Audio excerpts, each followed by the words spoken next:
Good afternoon. I'm Sadia Sherman, Chair of the City Planning Commission and Director of the Department of City Planning. Welcome to today's review session of the City Planning Commission. We are joined here today by Vice Chair Knuckles, Commissioner Benjamin, Commissioner Cerullo, Commissioner Crowell, Commissioner Dweck, Commissioner Gold, Commissioner Goodridge, Commissioner Kamani, Commissioner Osorio, and Commissioner Rapashard. Before getting to today's agenda, I'd like to share some recent city planning related news. Earlier this month, I, along with Commissioner Osorio, visited the Laboratory School of Finance and Technology in Mott Haven in the Bronx to congratulate the 73 high school seniors who have completed our Young Voices in Planning course. Now in its 5th year, this course introduces students to planning and public engagement concepts, helping them learn how decisions about the built environment are made and how to become advocates and leaders in their communities. Students put together thoughtful and creative planning proposals, reimagining their neighborhoods with new housing, infrastructure upgrades, and stronger public spaces. I extend warm congratulations to this year's participants, to the teachers, and to the city planning staff who made this event possible.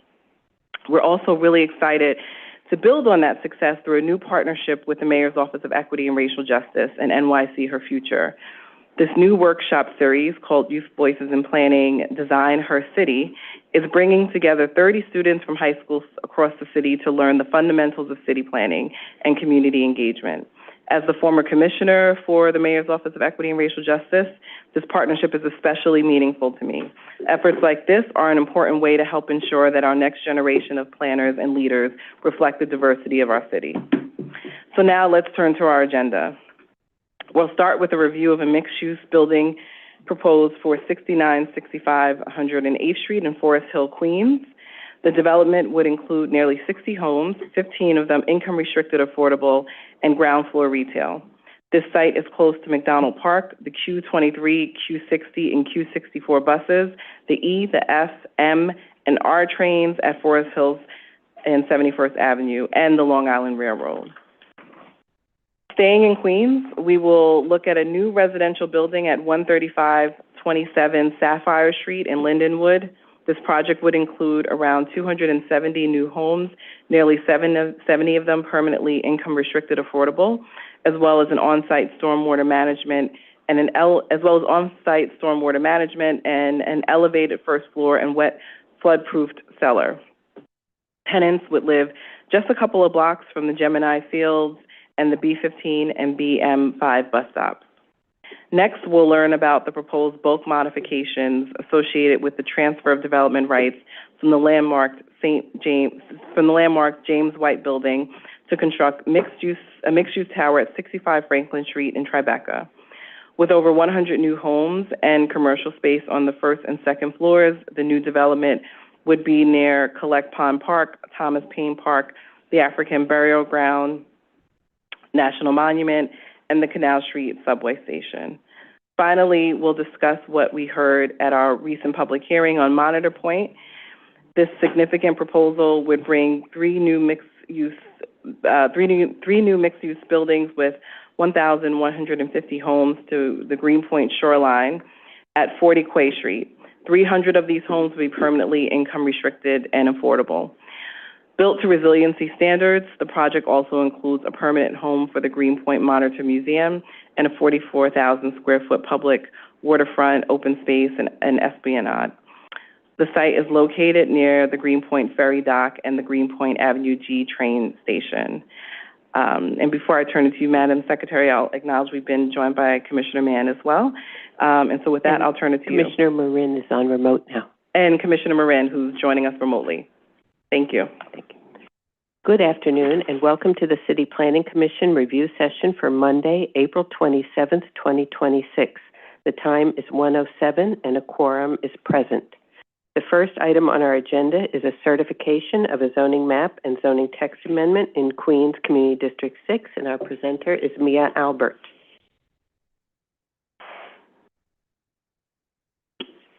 Good afternoon, Commissioners. Good afternoon, Chair Chairman. Good afternoon. This is the presentation for 6967 108th Street. This is a private application in the Forest Hills neighborhood of Queens, Community District 6, represented by Lynn Schulman on the property located at 6967 108th Street. The applicant, 108th Street LLC, is proposing a zoning map amendment to change an existing R12A district to an R7D C24 district, as well as a zoning text amendment to map MIH options 1 and 2. The applicant is proposing the construction of a new 11-story, approximately 55,926 square foot mixed-use building comprised of 52,024 square feet of residential space and 3,902 square feet of commercial space. This residential space is comprised of 59 dwelling units, approximately 15 of which would be income restricted through MIH option 1. Here's an aerial view of the surrounding context. The project area is represented by that purple dot in the middle. As we can see, the project area is in the Forest Hills neighborhood of Queens and is proximate to other central Queens neighborhoods such as Rego Park and Kew Gardens Hills. The project area is located proximate to many modes of public transportation, including the EMFNR subway lines, the LIRR at the Forest Hills station, and multiple bus routes. The project is also located near Flushing Meadows Corona Park. Here's an area map. The project area has been zoned R12A since 2009, where it was rezoned from an R12 district. As we can see, the surrounding area is characterized by a mix of 1- and 2-family residential uses, as well as multifamily residential, and some mixed residential and commercial uses. These single-family uses range from 1 to 3 stories, and the multifamily residential here range from 6 to 14 stories. Here's a closer look at the project area in the context of its immediate surroundings, with frontages on 108th Street to the west, Jewel Avenue to the north, and 70th Avenue to the south. The development site is outlined here in yellow and is comprised of a 6-story multifamily residential building and a 2-story office building. In terms of the surrounding built context, we can see that multifamily residential uses directly across the street from the proposed site, which is currently an R7-1 zoning district. We can also see those 1 to 3-story, 1 or 2 family residential uses that lie behind the larger scale buildings that front 108th Street. Here's the tax map showing us the location of the project on block 2221, lots 1 and 6, as outlined by that black dotted line. We can also see the proposed C24 overlay. We also see the adjacent blocks to the east, which would remain R12A zoning. And now we can take a closer look at the surrounding area. Here we have a view of the development site facing west on 70th Street. We can see that 2-story office building in comparison to the higher density buildings that currently front 108th Street. Here we're looking at the southeast corner of the proposed rezoning area outlined by those black dots and the proposed development area outlined in yellow.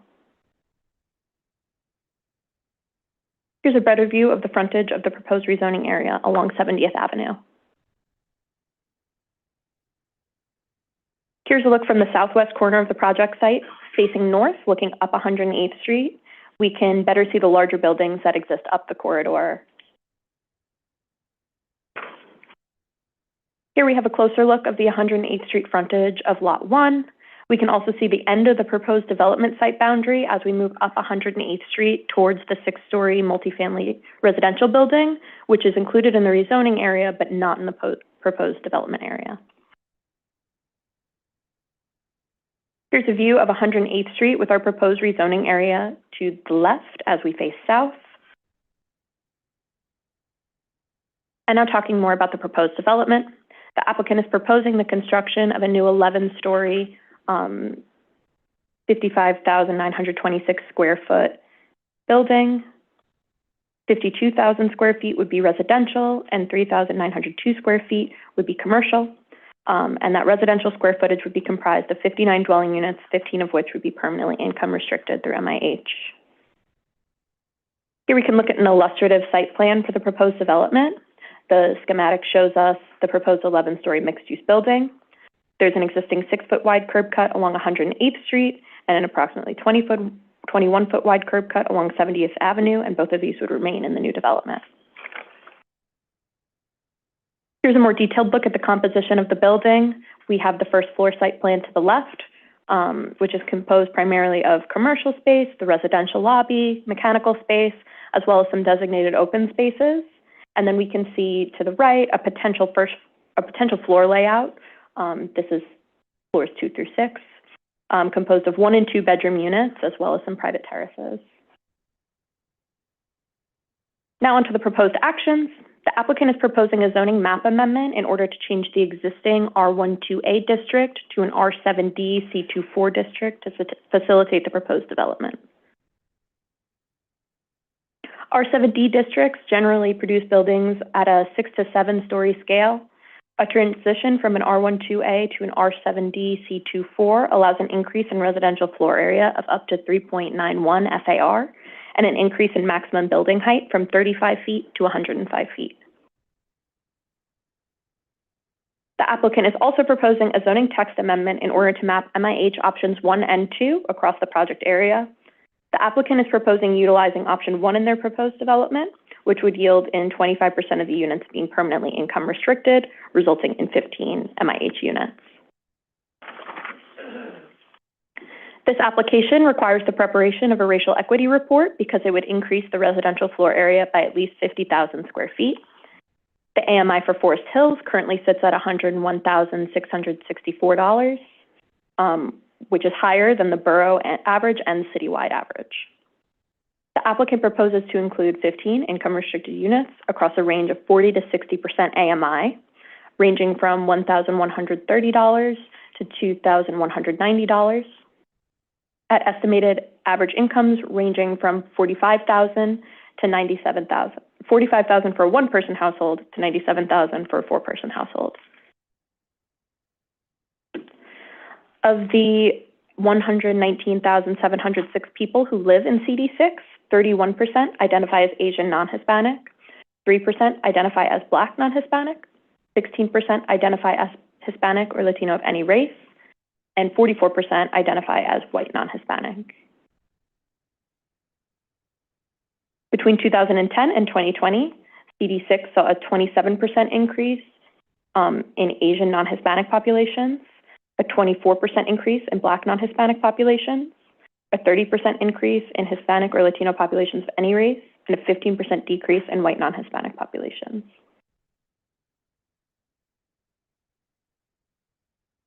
Between 2010 and 2024, the area saw a 4% increase in housing, while simultaneously seeing a 7% increase in population. In conclusion, the applicant is proposing a zoning map amendment and a zoning text amendment in order to facilitate the development of a new 11-story mixed-use building with 59 units, of which 15 would be permanently income restricted.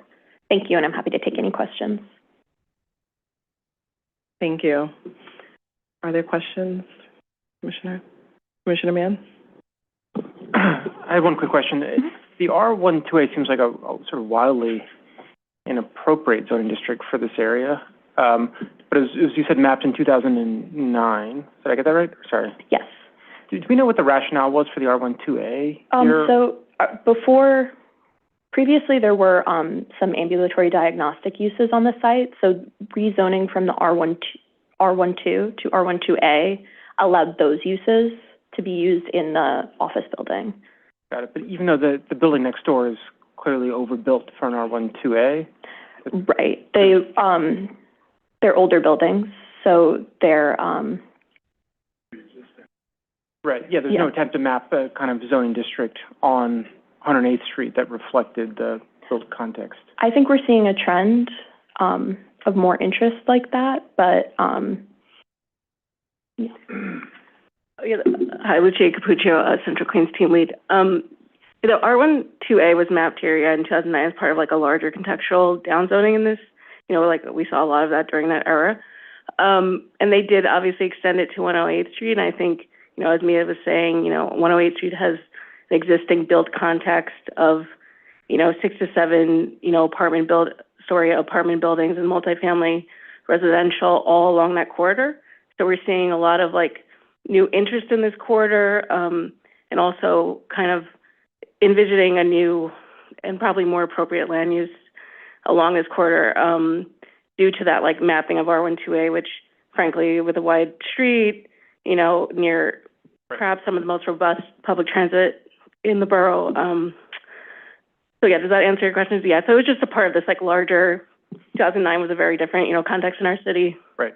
Yeah, no, I guess that's what I was getting at, is that it seems like that the 108th Street zoning framework, where one side's R71, the other side's R12A, right? Yeah. Doesn't match the existing 6 or 7 story buildings for many blocks.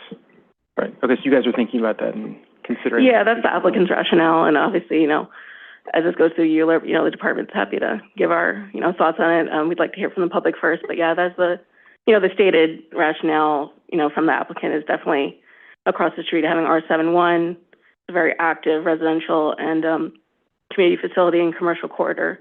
So the R7D is, with the bill context, certainly more appropriate than R12A here. Thank you. Okay, anything else? Thank you, Mia. Thank you. This application is certified. The second item on our agenda is a certification of a zoning map and zoning text amendment in Queens Community District 10, and our presenter is Mary Charlotte Gitlin.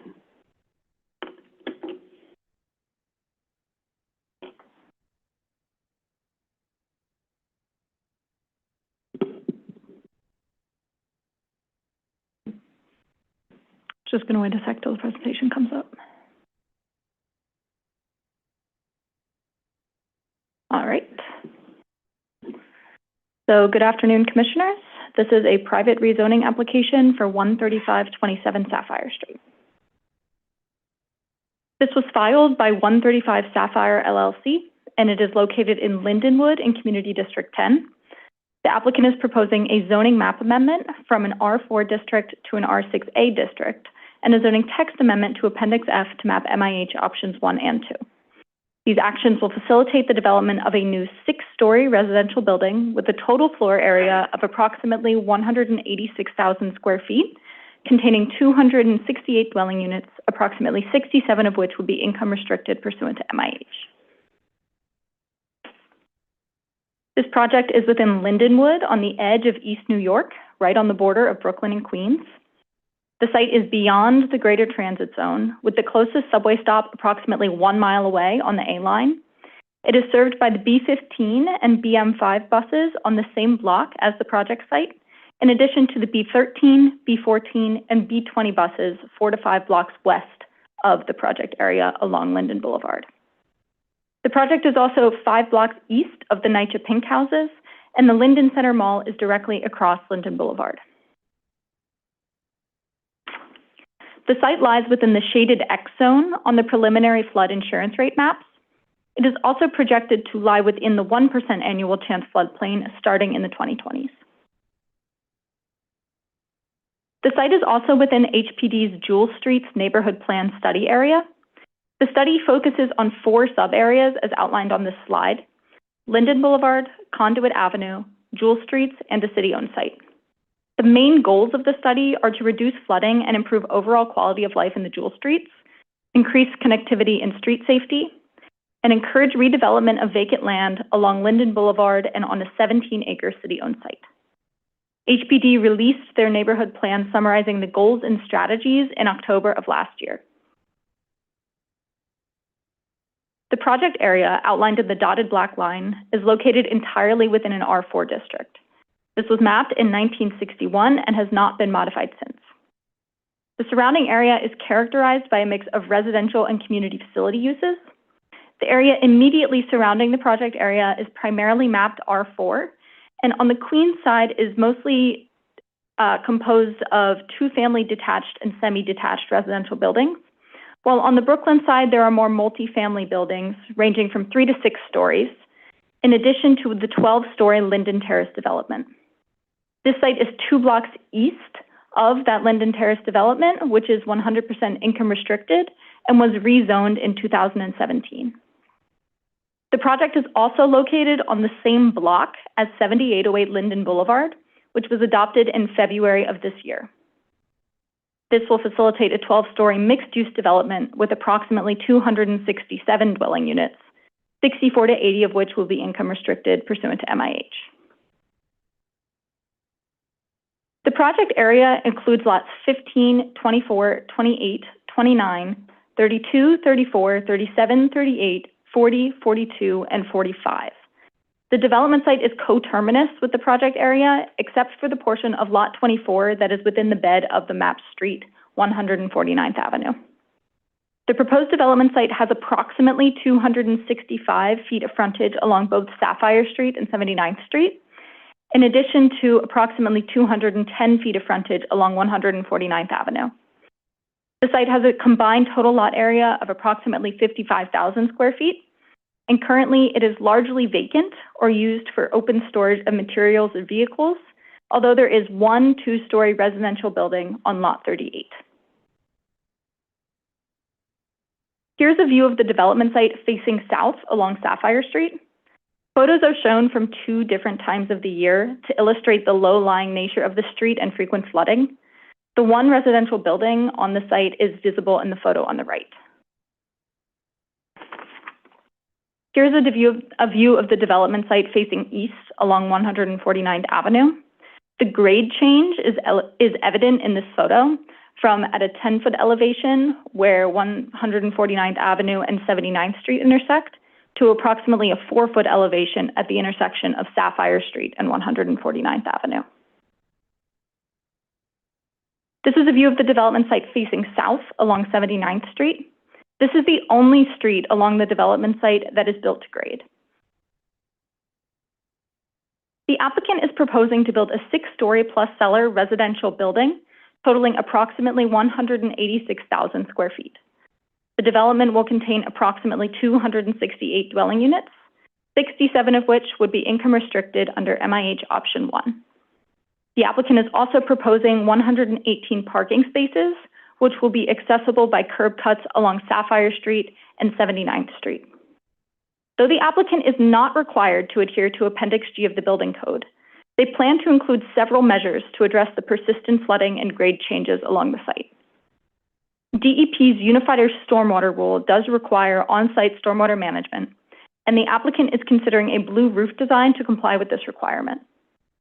Habitable areas of the building will also be elevated to approximately 14 feet, and the parking cellar will be wet flood-proofed and permeable, with an exterior gabion wall system to mitigate blank walls.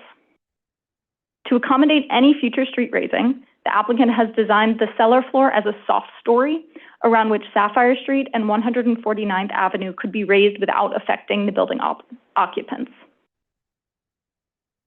This slide shows the proposed cellar plan with 118 parking spaces. To access the cellar parking, the applicant is proposing an 18-foot curb cut along Sapphire Street at the cellar level, which is at an approximately 4-foot elevation. The applicant is also proposing a 10-foot wide sidewalk and planted areas to screen the parking garage within a 15-foot setback along Sapphire Street. This slide shows the proposed ground floor plan. In addition to the Sapphire Street parking entrance, the applicant is proposing access along 79th Street at an approximately 12-foot elevation with a ramp down to the cellar level. The residential lobby entrance is located along 79th Street as well at an approximately 4-foot elevation with stairs and a ramp proposed within a 10-foot setback from the street. This proposed design responds to grade changes along 149th Avenue, where the grade changes from a 10-foot elevation to a 4-foot elevation across the site's frontage. Here's an image of a typical residential floor in the proposed development. You can see it's a C-shaped building with an interior courtyard. This shows how the proposed development addresses the grade changes across the site. So the top drawing shows the development along 149th Avenue from Sapphire Street, and you can see that it is partially below ground. And the bottom drawing shows the development along Sapphire Street and 79th Street from 149th Avenue. The grade change here is evident with the residential access along 79th Street, which is much higher, and the cellar above ground along Sapphire Street. Should Sapphire Street be raised, the cellar floor would then be underground, and the driveway could be closed or reconstructed. To facilitate this development, the applicant is requesting a zoning map amendment from the existing R4 district to an R6A district, and a zoning text amendment to map MIH options 1 and 2. The proposed zoning map amendment would increase residential capacity of the site. R6A districts allow a floor area ratio of up to 3.9 and a height of 95 feet with income-restricted units pursuant to MIH or the Universal Affordability Program. The applicant also proposes a zoning text amendment to map MIH options 1 and 2 across the project area. The applicant proposes to utilize option 1 for the proposed development, which would yield 25% of residential floor area as approximately 67 income-restricted units at an average of 60% of the area median income. This application requires a racial equity report because it would increase the residential floor area by at least 50,000 square feet. The AMI for Community District 10 is approximately 96,600, which is higher than the AMIs for the Borough of Queens and New York City overall. The applicant proposes to provide approximately 67 income-restricted units across a range of 40 to 80% of AMI, with estimated monthly rents ranging from $1,130 for studio units to $2,920 for two-bedroom units, at estimated average incomes ranging from $45,400 for a single-person household to $129,600 for a four-person household. Of the approximately 130,000 residents within Community District 10, 22% identify as Asian, 14% identify as Black, 24% identify as Hispanic Latino, and 20% identify as white. Between 2010 and 2020, the area saw a 25% increase in Asian population, along with an 8% increase in the Hispanic Latino population. The area saw a 14% decrease in the Black population, along with a 19% decrease in the white population. From 2010 to 2024, housing production in this area did not keep up with population growth. Population increased by 6%, while housing units only increased by 2%. So in conclusion, this is a private application filed by 135 Sapphire LLC in Lindenwood Community District 10, and it proposes a zoning map amendment from R4 to R6A and a zoning text amendment to Appendix F to map MIH options 1 and 2. These actions will facilitate the development of a new 6-story plus cellar residential building with a total floor area of approximately 186,000 square feet with 268 dwelling units, approximately 67 of which would be income restricted under MIH. Thank you, and I'm happy to take any questions. Thank you. Oh, Commissioner Goodrich and then Commissioner Osorio. Thank you. I have a question about just some background. So the applicant here, so this property was like vacant for 10 years, right? I mean, currently it is vacant. There's a one residential building. I'm not sure about the past history of it.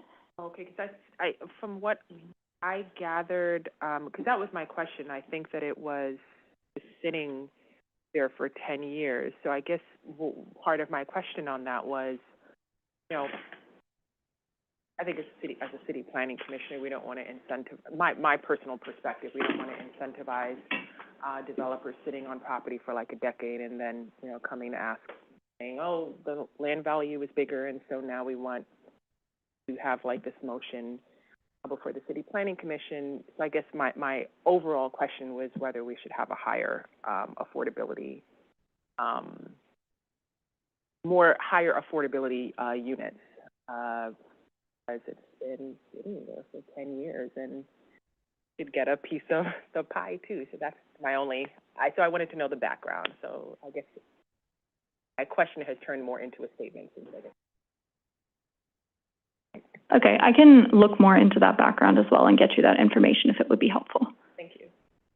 And I would just add, you know, I know the goal is to certify today, but as the applicant goes through their process, we can also explore, right, where they can pursue and consider additional MIH options.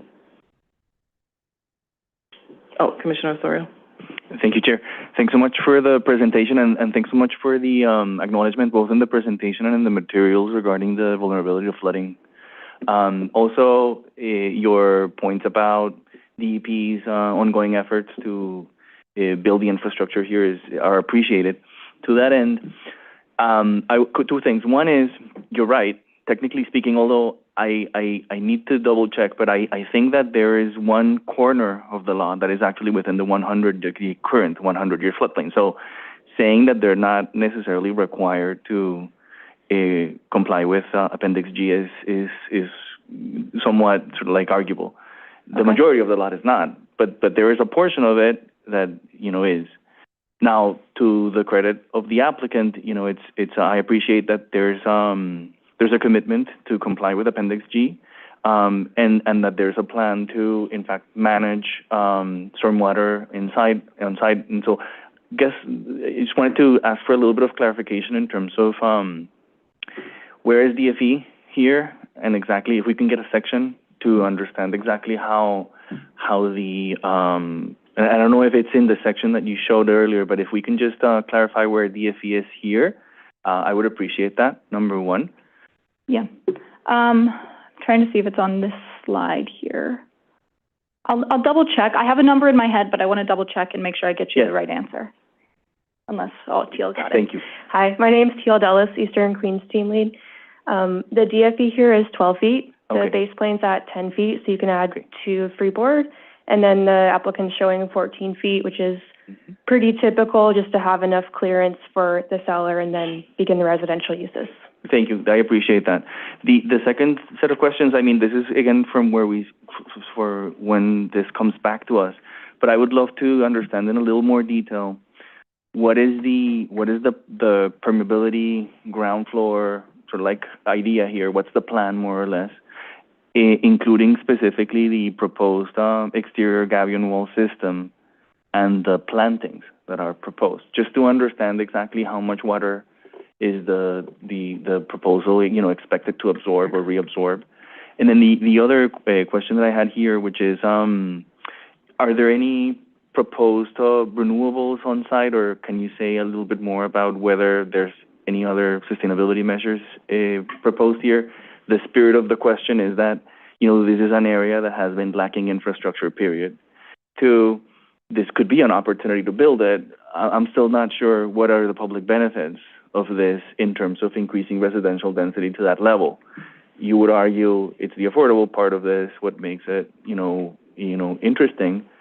But I'm concerned to be increasing residential density here without the infrastructure sort of like without a clear infrastructure plan in place. So I guess what I'm trying to say is, if you can also help us understand what is the timeline, DEP's timeline in terms of building this infrastructure, I would appreciate that. And then if there's any plan for renewables on site, just to understand what could be sort of like the public benefit in that regard, I would appreciate it. Okay, yeah, we can get that information. Thank you very much. I just want to speak to that a little bit at this point in time. From our knowledge today, it does sound like the infrastructure may take 10 to 15 years to actually build out. And so I think it's reasonable to say this development could be constructed before then. And so the components that we are aware of at this time are that the applicant would comply with the unified stormwater rule that would require retention and then slow release of water into the existing system. The existing sewer system is currently on 79th Street, so they do have a way to connect to that system today. And this applicant has been proactive in working with DEP and collaborating with DEP on like a reasonable plan for the future. And that plan would include an extension from like this property to connect to the existing sewer system at a grade below or more than 10 feet. And so part of how that plays into like the bigger plan for the area is that having a much lower grade in that extension means that there's still that flexibility to raise the streets and add more infrastructure to the neighborhood. And then they've also been proactive, as we've communicated between HPD and this applicant, about having more than one entrance to the cellar so that they could close off the one on Sapphire Street. And then, of course, we'd also mentioned the setback with the plantings. So that's what we're aware of now. We'll definitely pass on your questions, though, to the applicant so they can elaborate on anything about renewables or just other details they may have to share. Thank you. I really appreciate it. I just want to clarify for a second that the concern is on one end that there's a lack of infrastructure and investment in general, but what you said is pretty useful in that regard. What I'm worried is inundation, stormwater inundation on top of that, and the maps they're not looking great in terms of the current vulnerability to stormwater inundation, and so that's where I would love to understand where we are. Thank you so much. Thank you. Vice Chair Knuckles. Yeah, just the DFE acronym. What designated flood? What's the E? Design flood elevation. Design flood elevation. Thank you. Anything else? All right. Thank you. This application is certified. The third item on our agenda is a non-ULURP post-referral review of authorizations in Manhattan Community District 1, and our presenter is Matthew Gutierrez.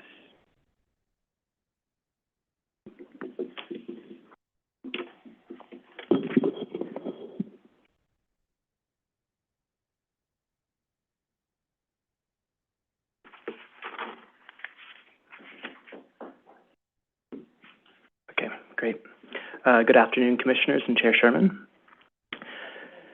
Today I'll be presenting on a proposal for 65 Franklin Street, and the applicant is Sky 65 Franklin LLC. The development site is located in Manhattan Community District 1, and it's in a C6-4A zoning district. It's situated on Manhattan Block 171, and specifically lots 5 and 7.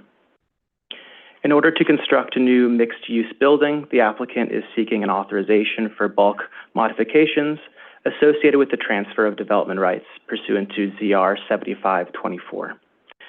It's important to note that this action is requested in conjunction with a certification to transfer development rights from the landmarked James White Building, but since that is a chair certification, my presentation today will instead focus on the aforementioned authorization.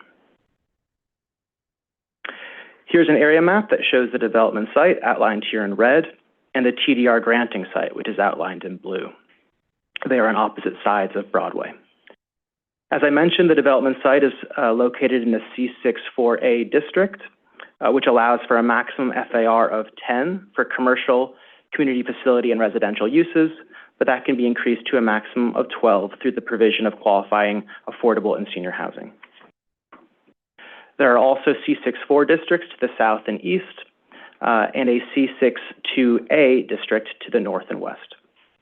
The surrounding area is a mixture of residential, commercial, utility, and institutional uses, and is also home to numerous designated landmarks. Buildings in the surrounding area are predominantly mixed use and generally range from 5 to 24 stories tall.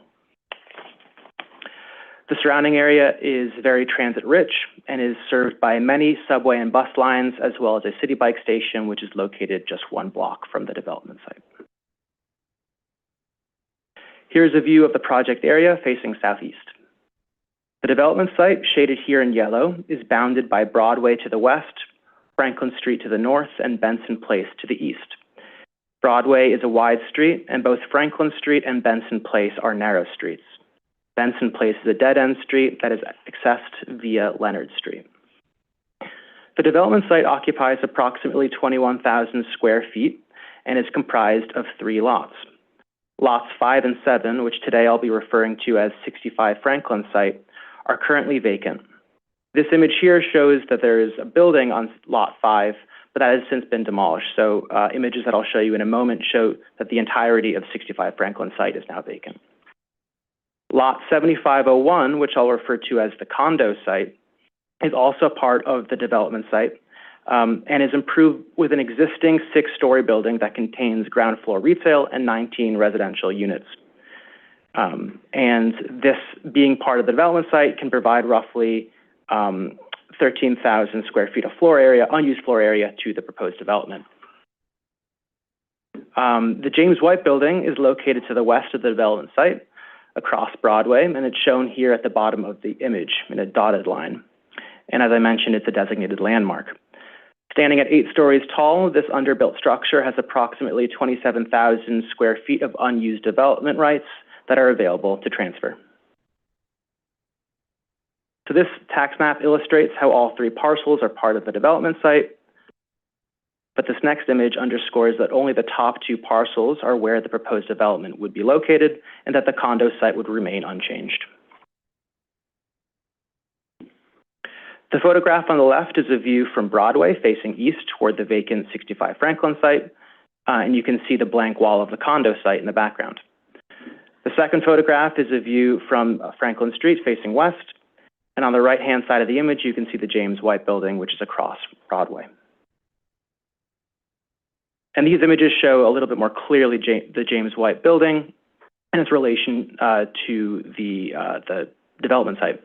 The photo on the left captures the building from the intersection of Broadway and Franklin, and the second photograph looks down Broadway facing southwest with 65 Franklin site on the left and the James White building on the right. The applicant intends to build a roughly 24-story mixed-use, primarily residential building, and it would be roughly 11.14 FAR. It would contain approximately 236,000 square feet of floor area, and of this, it would contain roughly 218,000 square feet of residential floor area, providing approximately 106 dwelling units. Roughly 17,000 square feet of commercial floor area would be located on the first and second floors. The proposed development's maximum height would be approximately 293 feet, exclusive of permitted obstructions. The proposed development would incorporate additional floor area through a landmark transfer of development rights from the James White building up to 25,000 square feet, as well as up to 2 FAR from the UAP offsite credits, which can be done as of right. The applicant seeks to increase the maximum building height from 235, which is the maximum height for developments containing qualifying affordable housing in C6-4A districts, to instead be 293.75 feet. This would be a 25% increase above what the underlying zoning district allows, which is the maximum increase that this authorization permits. The applicant also seeks to increase the maximum base heights from 155 feet to 201 feet on Broadway, 178 feet on Franklin Street, and to 257 feet on Benson Place. As you can see here, the residential lobby would front Franklin Street, and the commercial space would front both Broadway and Franklin Street. The proposal would include approximately 24 as-of-right accessory parking spaces, as well as 2 new as-of-right curb cuts, which are depicted here in red. One would be 22 feet wide in front Franklin Street, and the other would be 13 feet wide in front Benson Place. These illustrative drawings give you a sense of the building's design and the height, including the mechanical bulkhead.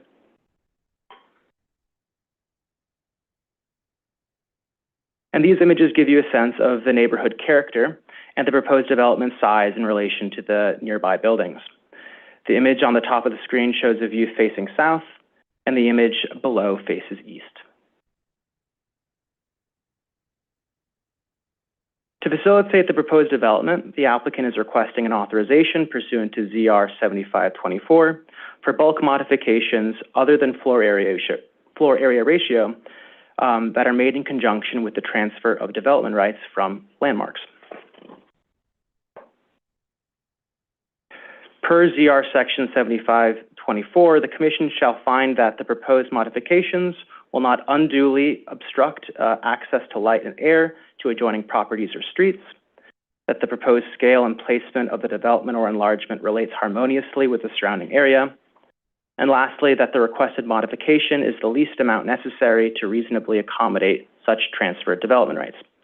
The Commission may prescribe appropriate conditions and safeguards to minimize adverse effects on the character of the surrounding area.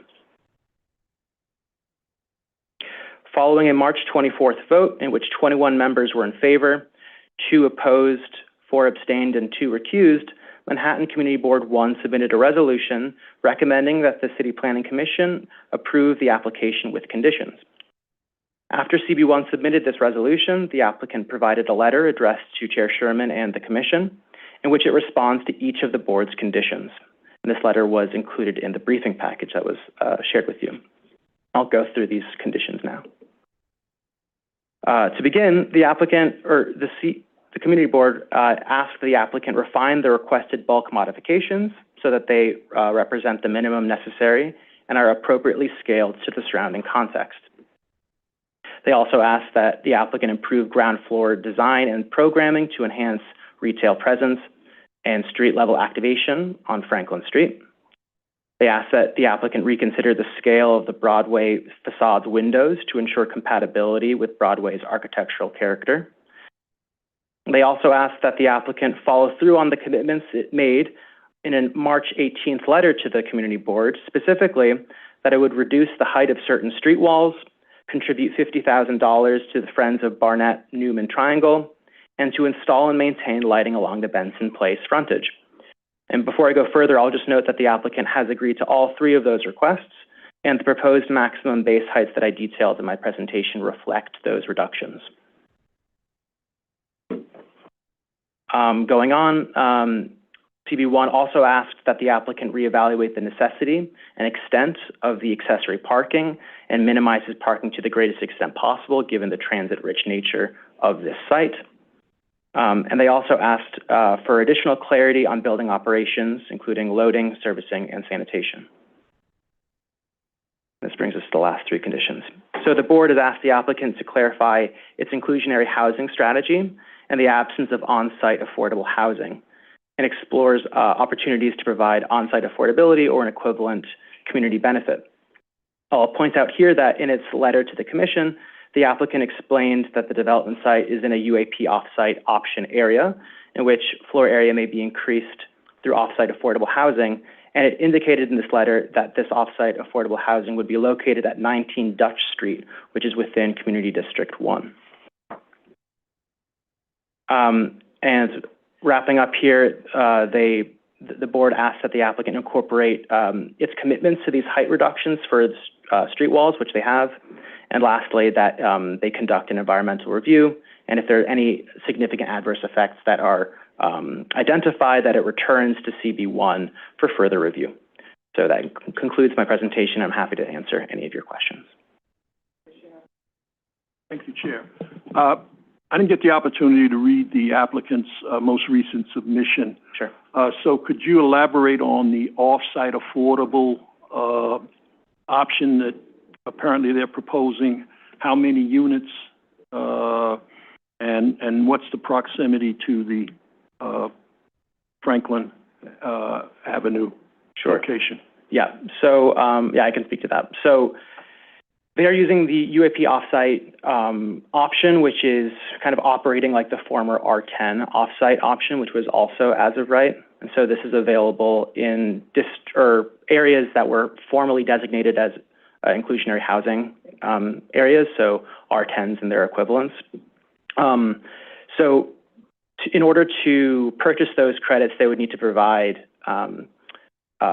basically these credits that would be ultimately built affordable housing within a half mile of the development site or within the same community district.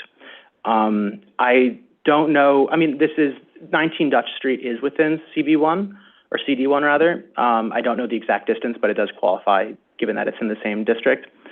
The exact amount of affordable units, I don't think that has been specified at this point. So we would need to get back to you on specifics on that.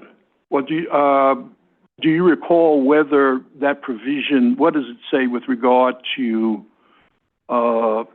percentages of the affordability of the affordable units, or the size, or fair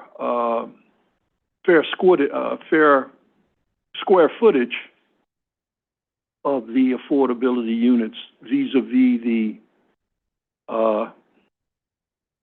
granting site where the residential market rate will be? What percentage of it, I would need to get back to you on that exact figure.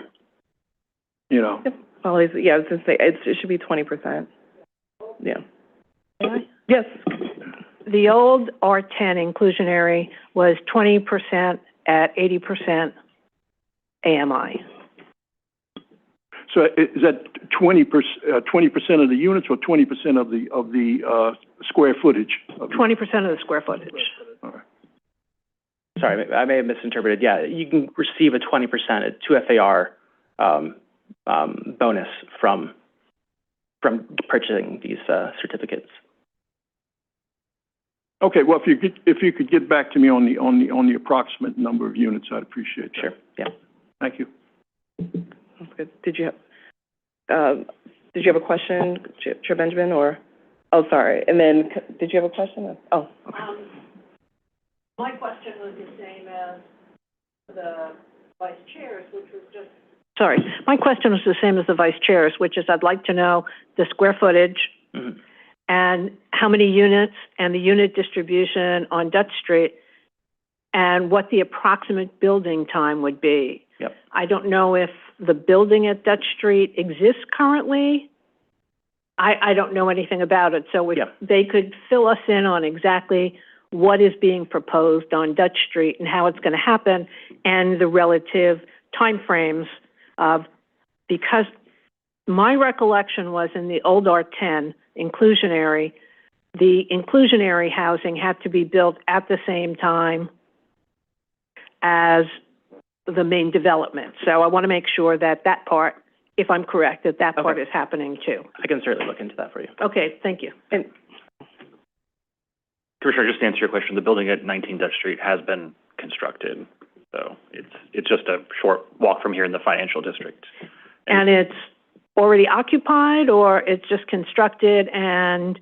I don't know the full occupancy status of it, so yeah. Okay, thank you. Commissioner? Thank you. Excuse me. Questions, one to start. First is, so one of the findings that we have to make is that the requested modification is the least amount necessary to reasonably accommodate. And I think the first point that so I was going to ask about that, but the first point the community board raised was they'd like it to be refined so for the bulk modification to be the minimum necessary. Yeah. Can you speak a little bit about what they're suggesting and what the plan is? Because that's one of those technical spots where, by my reading, we don't have a lot of leeway. So just talk a little bit about what they're doing that's not the minimum. Well, I believe the community board was quite clear with the applicant when they were briefed on this proposal that they wanted to see reductions in these maximum permitted base heights. So I think in their view, a reduction of those base heights, which the applicant did incorporate into their ultimate design, was kind of addressing that need of making it as minimally intrusive, or reducing the significance, I guess, the scope of the bulk modifications.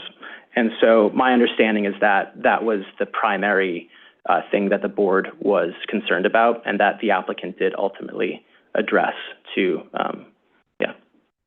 So from where we sit, so number one, it sounds like that's already been addressed, right? And from our perspective, do we see it as, this being, as I say, the least amount necessary to accommodate the TDRs?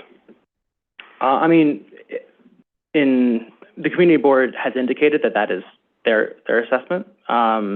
So I guess what I'm asking is from our assessment. So yeah, the community board certainly helps, but we have a role of responsibility to make sure that we're, that we're playing according to the findings. And so I guess what I'm asking is, does the department view it as the minimum? And it's fair to say, to come back to us if you don't know it, but we definitely want the department to support that view for us to be comfortable that we can find this. Thank you, Commissioner Gold. And this is a finding that carries with it a certain degree of discretion, on the part of the commission in evaluating what constitutes the least amount necessary. And I think the finding also goes on to say to reasonably accommodate the floor area. So this is not a cut and dried calculation as you might find in like a certification action where it's checking a box or not. And in the department's estimation, what the applicant was proposing for the amount of floor area that they were receiving and the waivers that were being sought and the associated bulk of the building, we did feel that it was a reasonable amount of waiver that was being provided to be able to accommodate the floor area. This is ultimately the commission's determination to make, but the department was comfortable with what the applicant had provided, and of course, how the applicant has responded to the community board's request as well by reducing heights in certain areas. Perfect. Thank you. That's super helpful. Thanks. Any additional questions? Commissioner Mann? Yeah. This is unfortunately probably more of a comment than a question, but,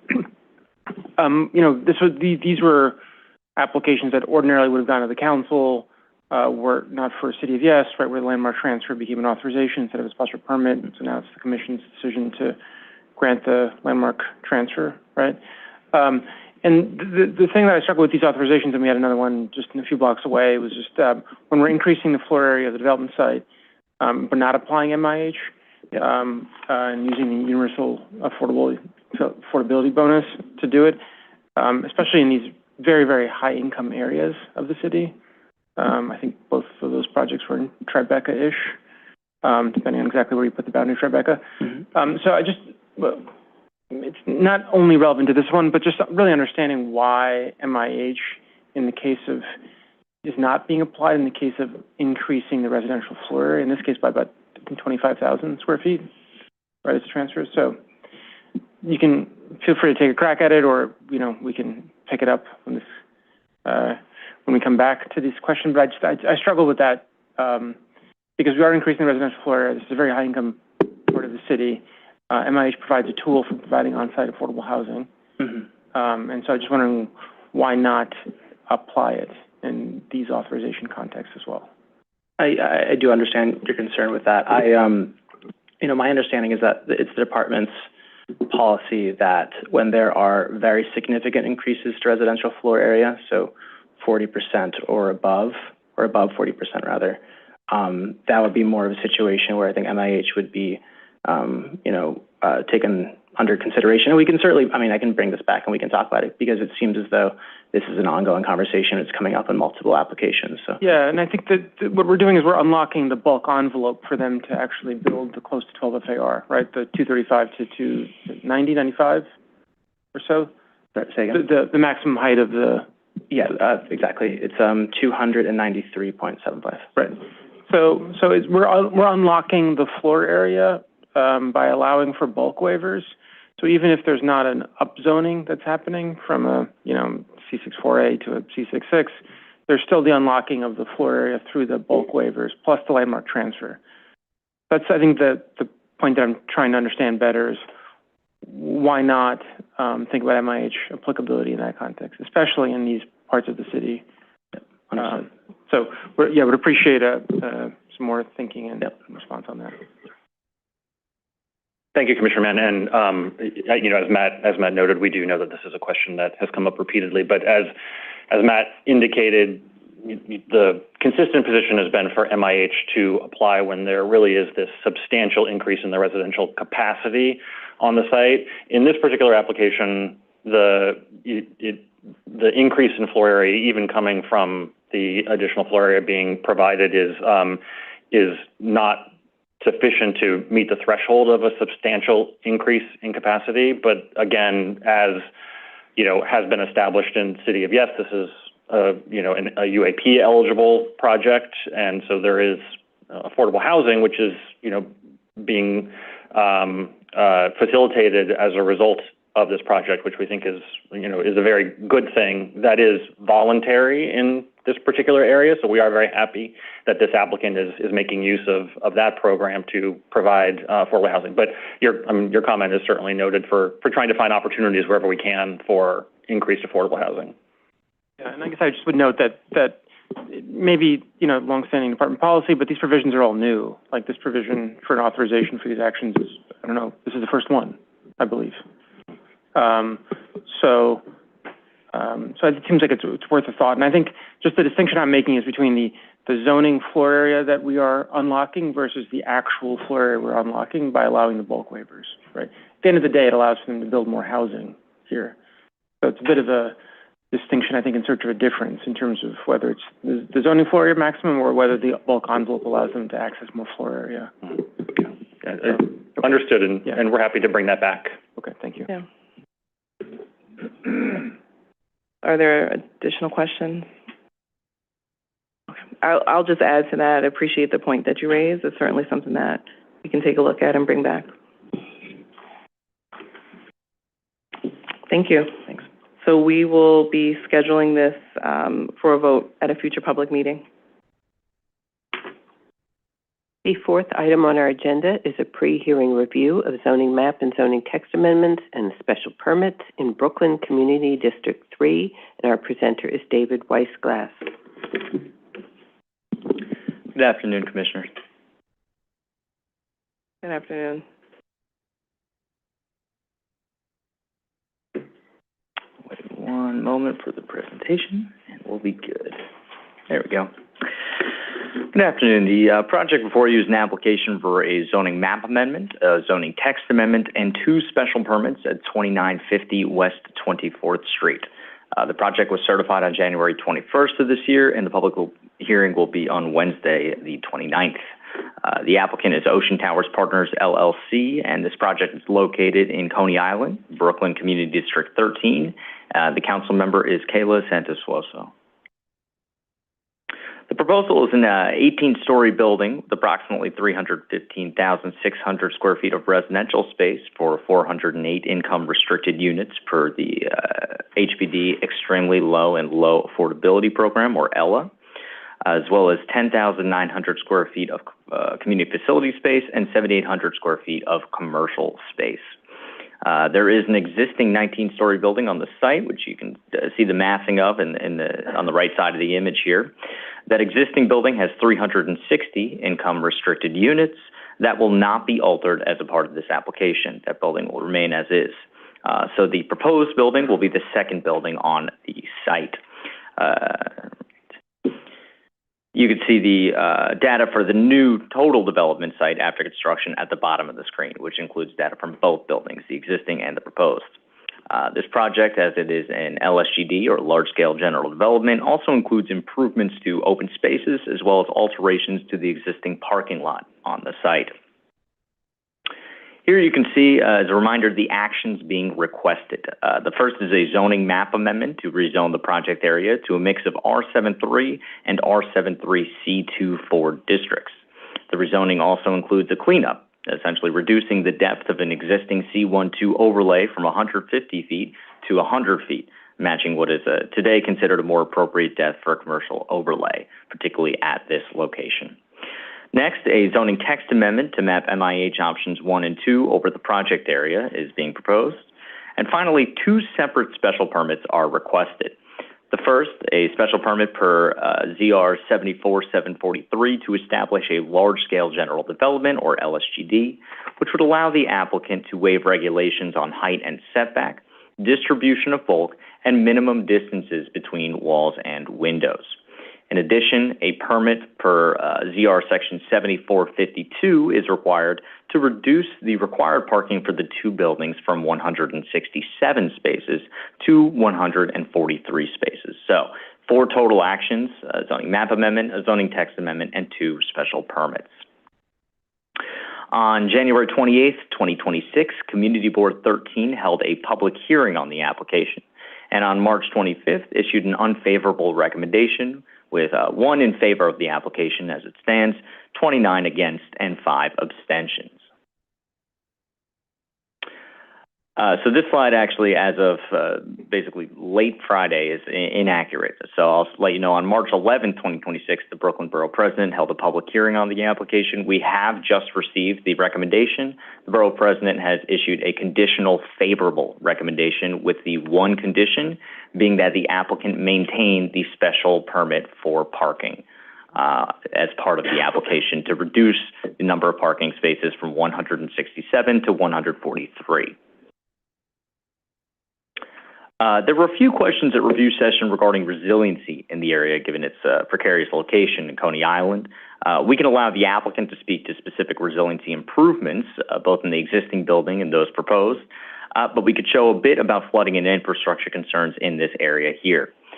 So this is a preliminary flood insurance rate map released by FEMA in 2015, and shows the project area in an A zone, right? An A zone is subject to inundation by the 1% annual chance flood event, or a 100-year floodplain, whereas the darker V zone, closer to the beach, those areas are subject to additional hazards associated with wave activity.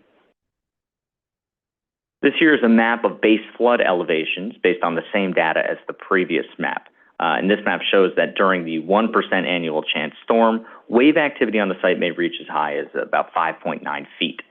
Flooding may be diminished in other areas of the site, but you can see that the location is certainly precarious.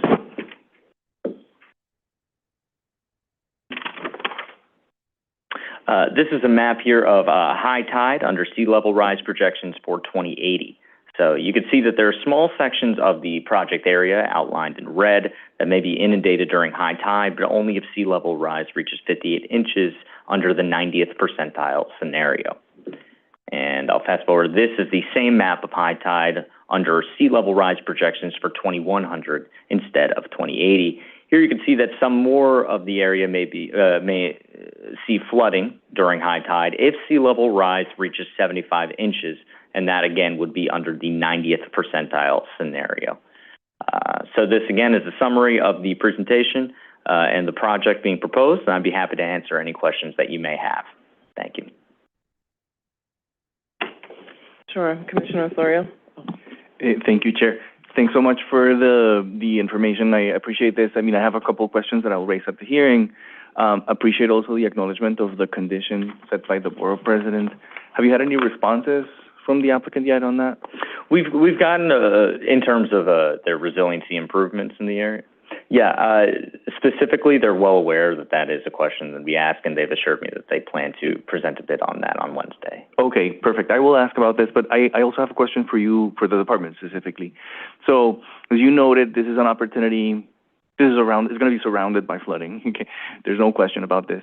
But also there's people living there already. And so again, in the spirit of understanding what could be the public benefit of this, in addition to everything else, I'm wondering whether the infrastructure requirements triggered by Appendix G here can actually benefit the existing 19-story building. And so I'm wondering if there's been any discussions in that regard.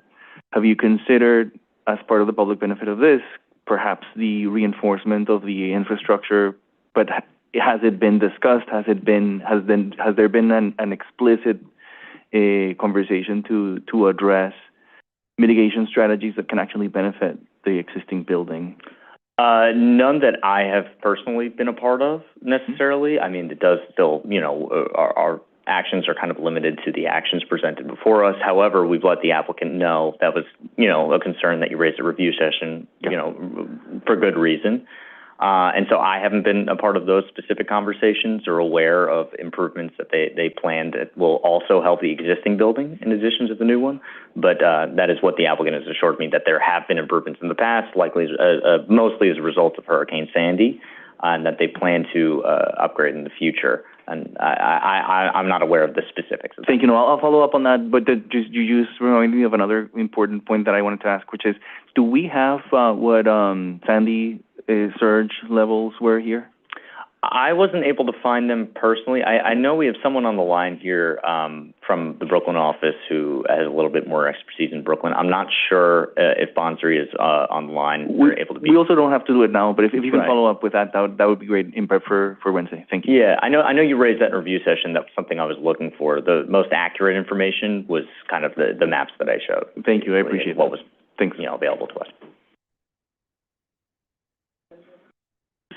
Hi, and I just wanted to know if you had any additional information about how the discussions are going about maintaining the RS levels past the 2045? I'm sorry, I missed that. Maintaining the rent stabilization rental levels past the 2045 current agreement? Yeah, the applicant's aware of that as well. They've given me a history of the regulatory agreements that kept things in place over time. Right. I've not been made aware of kind of the plans that they have. Okay, because we had inquired about that before, and I note in the existing package, they say the same thing, that there are discussions ongoing, and I would have hoped in the 4 months that perhaps they would have have something to report to us about what will happen with that. And that very well may be the case. They're aware of that, and they let me know they plan to. Okay, if you could let them know, I'm concerned. Yes. I've let them know at review session as well, and they plan to present on that on Wednesday as well. Yes.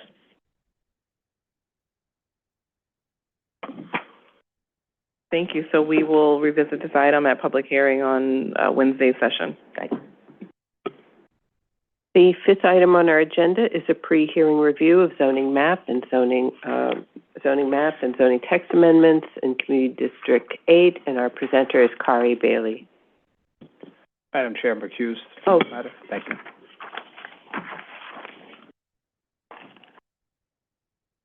Good afternoon, Chair Sherman and Commissioners.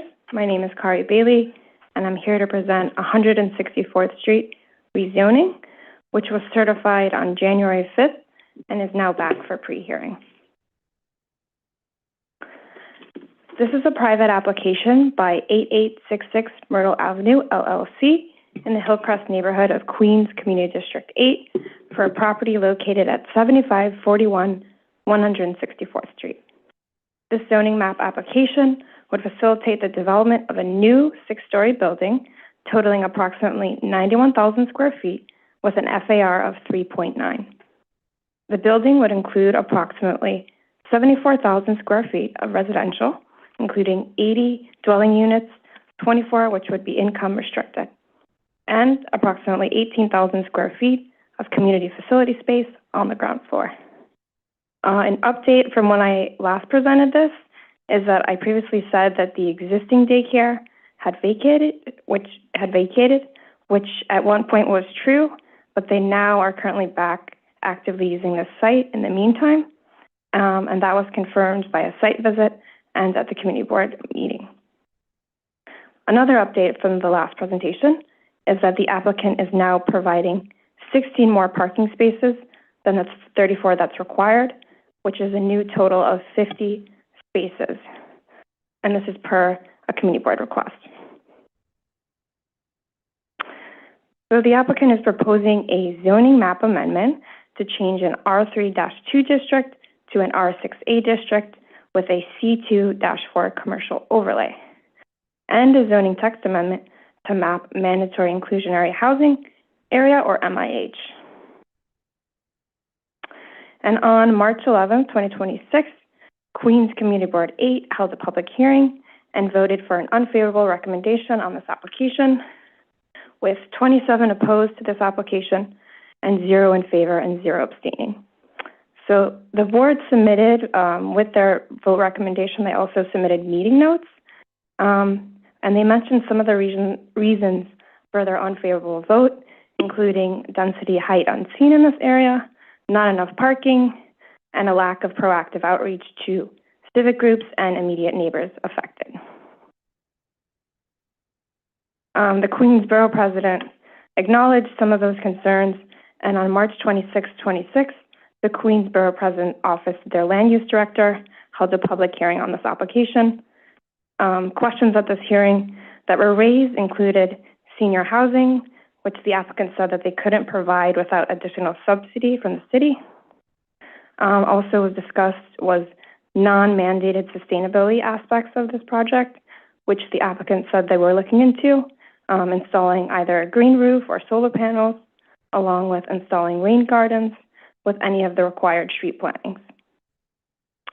Some of the concerns that were mentioned in the community board were also echoed in this hearing, particularly to the proposed density and height, which the borough president acknowledged in their recommendation and voted to recommend this project with a few conditions.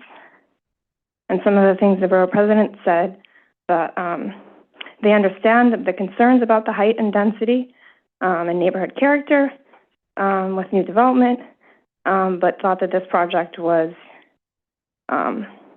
helpful in addressing the housing crisis and thinks that this modest increase in housing stock will benefit families in this area. So based on those considerations, the borough president recommended approving with these following conditions.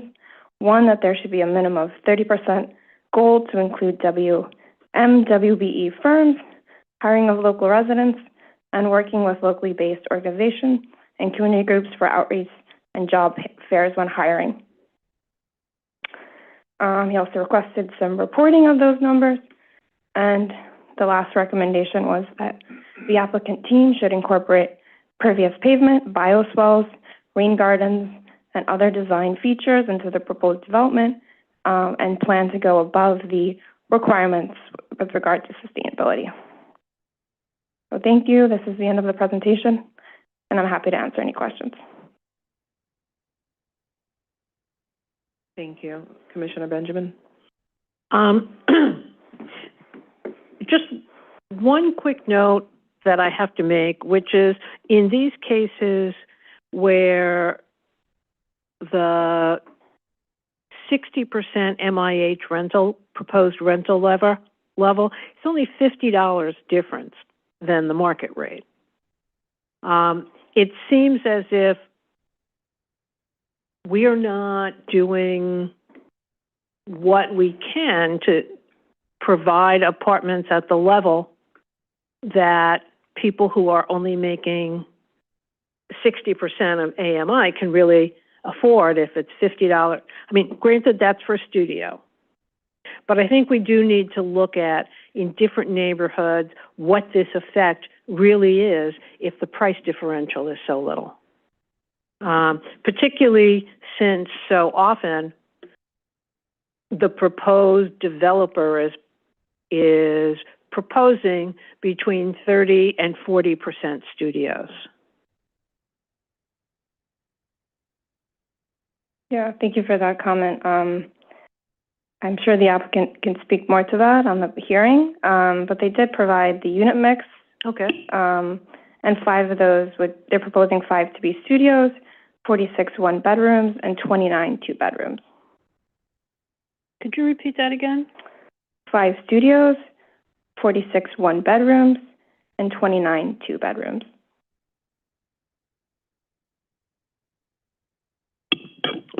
Okay, and that's kind of my, I know there aren't that many studios in this one, but I just have to bring the issue up every time because I think it's important that we really look at what the rental levels will be and whether that's the affordable population that we're trying to reach. Thank you.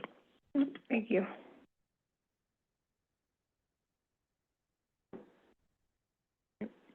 Thank you. And this will be heard in our public hearing on Wednesday. Thank you. The 6th item on our agenda is a pre-hearing review of zoning map and zoning text amendments in Queens Community District 4. Our presenter is Derek Jasmine, and noting that Commissioner Ramprasad is recused on this item.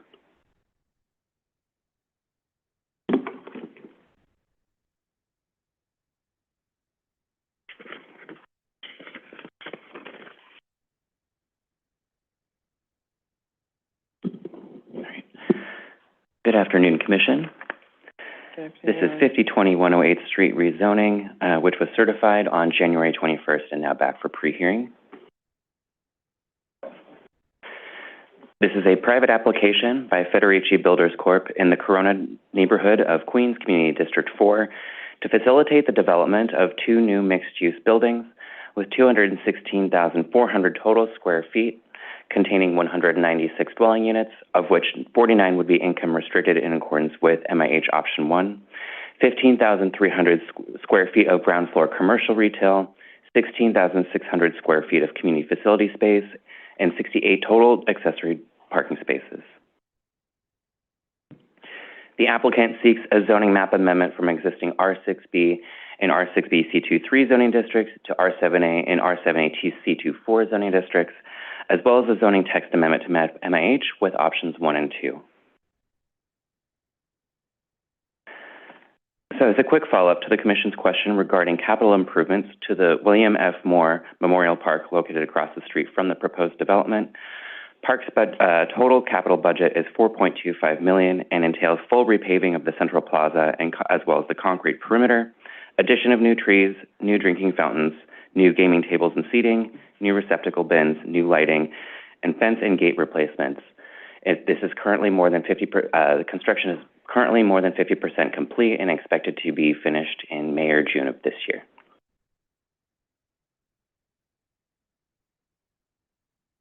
And also following up on the Commission's question regarding MIH Option 1, that 25% of the total dwelling units must be set aside as permanently income restricted. And according to the RER provided by the applicant, the proposed development would include 20 units or approximately 10% of the total building at 40% set aside at 40% AMI.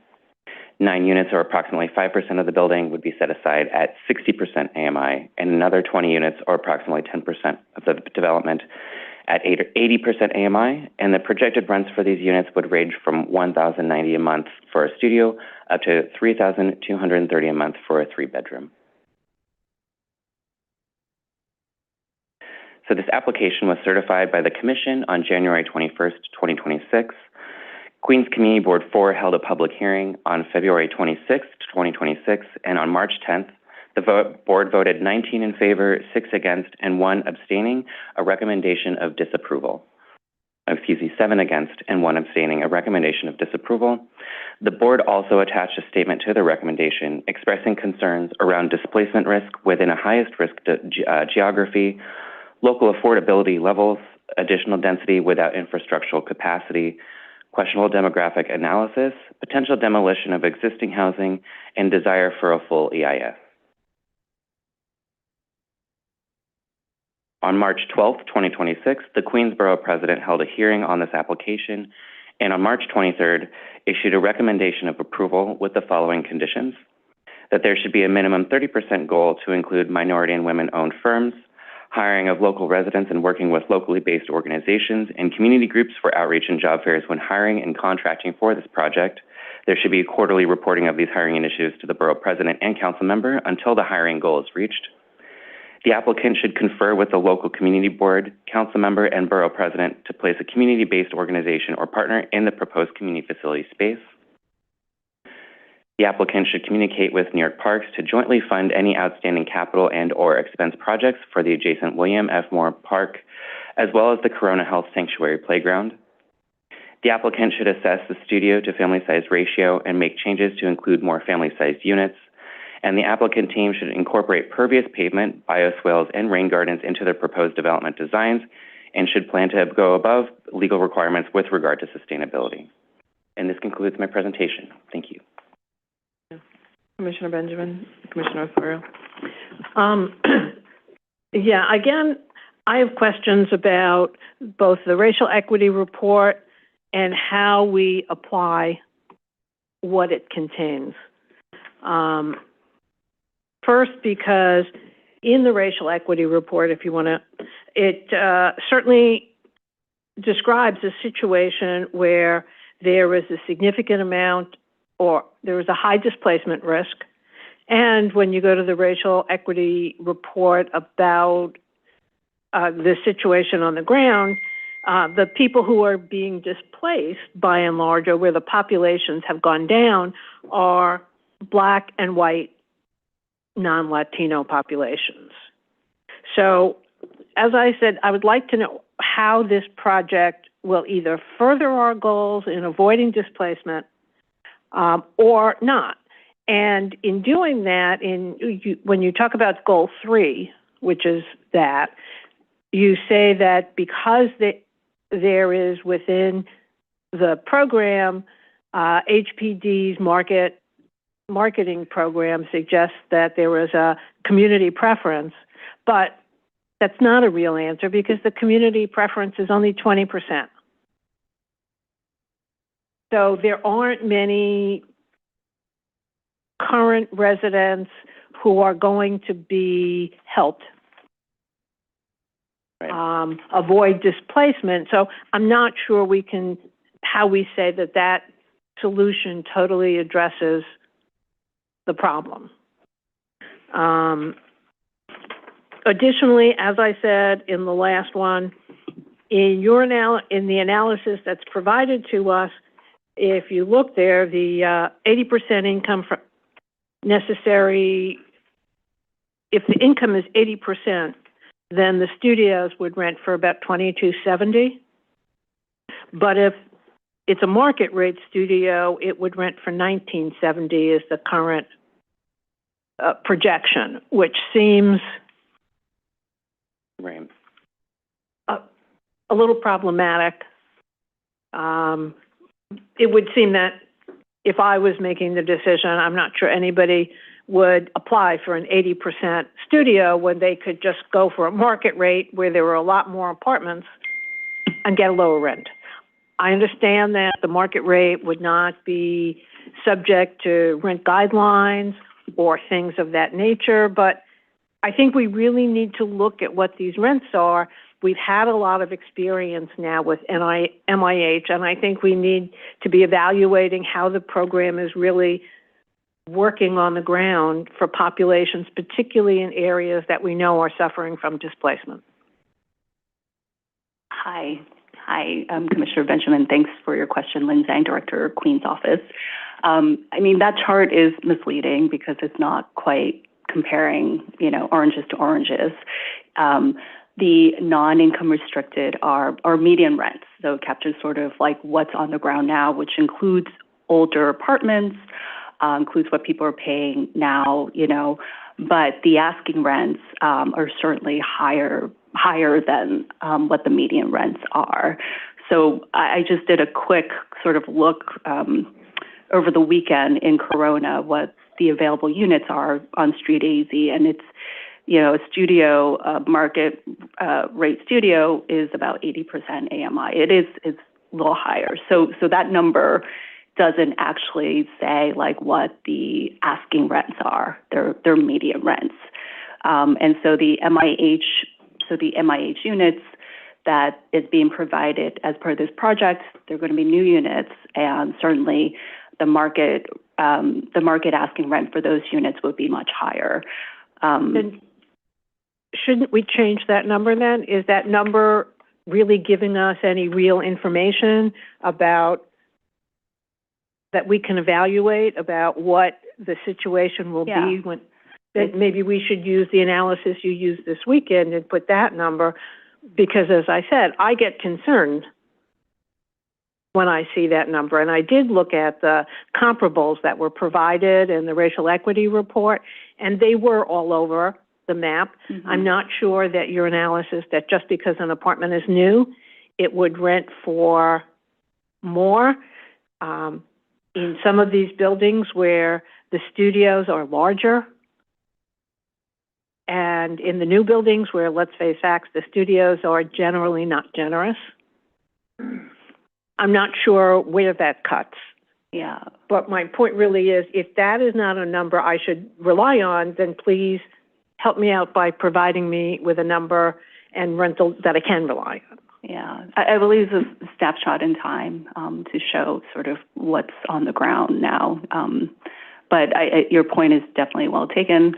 With the affordability crisis, we definitely want to serve New Yorkers who are here now. And my second question is, of the non-applicant sites that are included in this rezoning, there were 44 residential units. And if this proposal puts even more pressure on those sites to redevelop, what would the impact be on these 44? Have we looked at, how do we evaluate that in terms of the goals? Yes, that's a great question. I don't have another response on hand, but the applicant will be able to speak more to that on Wednesday. Okay, and the department, we can have a discussion offline, but I really, in this particular case, since there are so many units at risk, and the upzoning will certainly make them attractive properties for redevelopment, I think we have to take a look at what would happen. Yes, of course. Thank you. Okay, thank you. Sure, and I would just add, the applicant, in my understanding, is there is follow-up that has happened or will happen with the applicant to really sort of explain how they arrived at the MH option that they chose, and whether there's ways to potentially consider additional affordability just given the neighborhood. But your question around the surrounding community is really a department question as well, right? And so that's something that we can make sure to follow up and address. Thank you. Commissioner Osorio? Thank you, Chair. And it's very much connected with what you just said, but I was just wondering if you had received any formal response from the applicant on the borough president's recommendations or the community boards, I haven't received any response from the applicant, particularly following the borough president's hearing. Okay, so we'll ask that on Wednesday. Thank you. Sure, thank you. Thank you. And this will be heard at our Wednesday public hearing. The seventh item on our agenda is a pre-hearing review of zoning map and zoning text amendments in Queens Community District 5, and our presenter again is Derek Jasmine.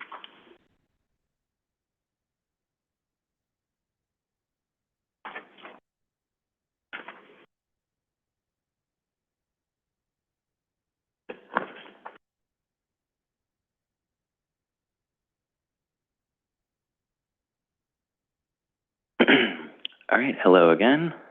This is 6302 Fresh Pond Road rezoning. This application was certified on January 21st and now back for pre-hearing. This is a private application by 7801 Queens Holdings LLC in the Ridgewood neighborhood of Queens Community District 5 to facilitate the development of a new 7-story mixed-use building with 51,300 total square feet containing 54 dwelling units, of which 14 would be permanently income restricted, 7,000 square feet of ground floor commercial retail, and 19 accessory parking spaces. The applicant is seeking a zoning map amendment from existing R5B C14 zoning district to an R6A C24 zoning district, as well as a zoning text amendment to map MIH options 1 and 2. So following up with a similar question raised by the Commission at certification, according to the racial equity report, 6 dwelling units, or approximately 11%, would be income restricted set aside at 40% AMI. 2 units, or approximately 4% of the building, would be set aside at 60% AMI, and another 6 units, or approximately 11%, would be set aside at 80% AMI, and the rents for these units would range from $1,220 a month for a studio up to $3,370 a month for a 3-bedroom.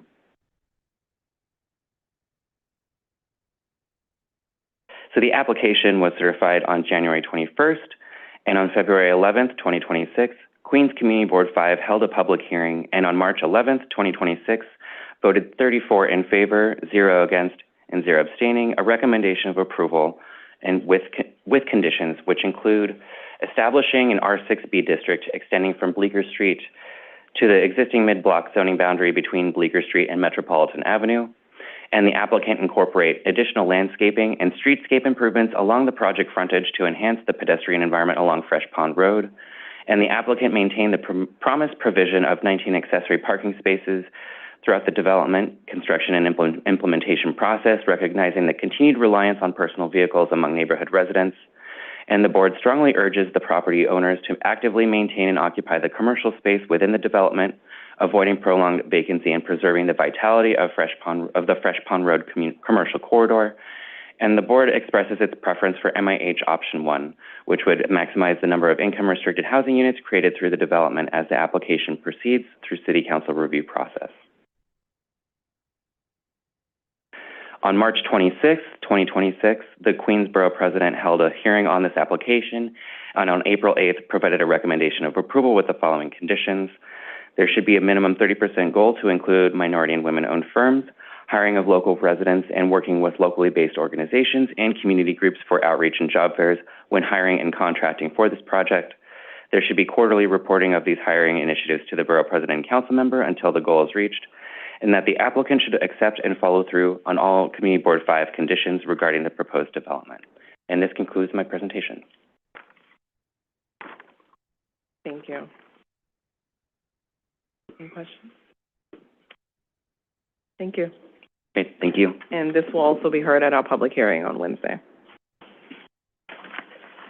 For future votes for consideration on Wednesday, April 29th, we have 101 Franklin Street bulk authorization. There was a follow-up memo in your materials. Next, we have post-hearing follow-ups. First, we have 198 to 208 Richmond Terrace, which had a hearing at the April 15th public meeting, and Justin Rivera is here to present.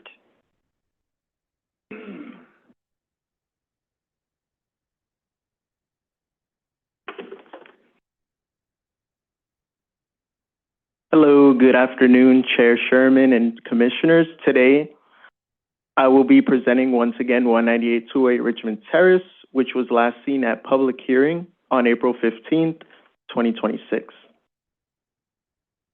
This is an application submitted by the Economic Development Opportunity Zone Fund 1, LLC, for a zoning map amendment from an existing R6 within the Special Hillsides Preservation District to an R7-3 zoning district within the Special St. George District, modifying the existing C22 commercial overlay to a C24, expanding in depth by 25 feet, as well as a related zoning text amendment to Appendix F to establish a mandatory inclusionary housing area, and these actions would help facilitate the development of a 14-story mixed-use building containing 117 dwelling units, 30 of which would be income restricted. The proposed rezoning would facilitate the development of a new 14-story mixed-use building, including 87,000 square feet of residential floor area and 10,100 square feet of community facility use. The applicant proposes 117 dwelling units, 30 of which would be income restricted, as well as a total of 4 parking spaces. And we note that the proposed actions are limited to the zoning map and text change, and the proposed development is illustrative.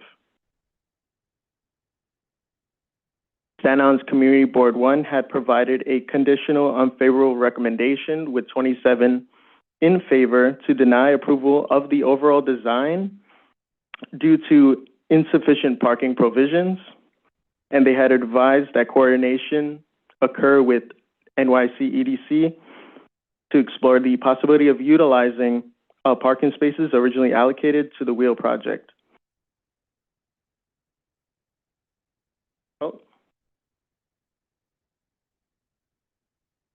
And it is worthy in noting that since the applicant team is working on, rather, in coordination with EDC to get that communication documented. The Staten Island Borough President had also provided an unfavorable recommendation citing parking concerns, lagging infrastructure, and a lack of commercial amenities, including a fresh grocery store to accommodate density, as well as a lack of harmony in planning with adjacent density that is proposed within the surrounding area. The Department of City Planning finds that the applicant's request for a zoning map amendment from an R6 and R6 C22 zoning district to an R73 C24 zoning district, as well as a zoning text amendment to map MIH option 1, as well as the removal of the project area from the Special Hillsides Preservation District and its placement within the Special St. George District as appropriate. And these actions would facilitate the development of 117 new dwelling units, 30 of which will be permanently income restricted. We find the suggested density to be suitable for this site, which exists in the least car-dependent and most pedestrian-oriented neighborhood of Staten Island, which is St. George. The project site is also adjacent to public transit, being a 10-minute walk and within a half mile of the St. George Ferry Terminal, and NYC EDC Ferry providing access to Staten Ferry service, and the NYC EDC Ferry providing access to Lower Manhattan, as well as Bay Ridge and Manhattan. The Staten Island Rail Service, which provides access north from Timeville all the way to St. George and back, along with access to several MTA bus lines that provide service throughout the borough and Brooklyn. Thank you very much, and I'm very happy to answer any questions that you may have at this time. Thank you. Commissioner Osorio? Thank you. Just a quick question. I couldn't, I don't know if I understood you correctly, but it sounds like we haven't gotten a response from EDC, formal response from EDC yet, right? Not yet. Okay. Do you know, but it's been requested? Yes. Okay. When do you think we will get it, more or less? I'd say, you know, having faith in their communication, I would say within the month. Got it. Okay. Thank you. Appreciate that. Any further? I'm not sure what to say. So I guess I would just say this. I think we and I believe I made reference to this during the public hearing, but I do think that the idea that, and this obviously is, it's a review of what we already know and then what's before us, and then it says, and then we support it. And because of, you know, there's transit options, but this goes beyond like how people can get somewhere, which we can debate. We know that. There are 5 major projects taking place in the same block, and there's no discussion, even from the department, on what that means. And so when this recommendation is coming from looking at this project and based upon previous approvals of moving sites into other special districts, so the precedent is there, but we're not at all focused on what the impacts would be and how, forget about construction, which is going to be a nightmare if these things are happening at the same time, but how the community is actually going to function with all of this happening literally in the same place. So I appreciate the recommendation. I'm not surprised by it at all, obviously, but I think we need to do more. We need to have more discussion, especially this is a tight area. We're not talking about, you know, this isn't the Stapleton waterfront. It's not the Bay Street corridor. This is literally the same, basically the same footprint. I'm calling it a footprint. It's not the same block and lot. It's not this, but it's the same footprint. And I think we need to do more and have more conversation and put a greater burden on the developers here to communicate with each other, which I think we should be able to facilitate as the planning department, about how it's all going to work out. And so I just say that sorry, it's not a question, but it kind of fit into the presentation, which is really nothing more than a history. And we've seen this before, so this is not unique to this application, where the community board said no, the borough president said no, and we say yes. And so, but I just think it's important to kind of note that for the record.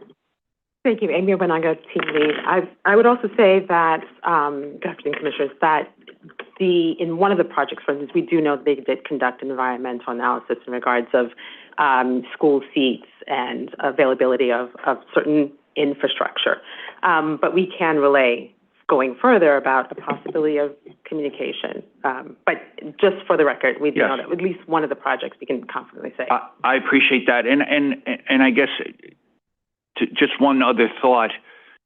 There was a recent article about the River North project and some environmental concerns about the site. And do we have any concerns, or have we done any research into whether or not those environmental concerns invade any of the other sites in this area so that we could potentially have other issues here that we have not considered at all? You're referring to River North and the remediation that may be required? Yes. No, we haven't going forward, but we can go ahead and look into that. I think it would be important to do that, and I'm expecting, or I would be hopeful that all the previous applicants for the other projects that have come forward are looking into that as well. But it's going to be important for the community. Yeah, for the most part, I'd say, though, River North we were made aware that after these, particularly the two applications we're discussing here were. Yes, I understand. You're right, they went through their process prior to us. Oh, well, absolutely, and I just learned about it in an article that appeared locally myself. Yeah. Okay, thank you. Yeah, thank you, and thank you for the points you raised.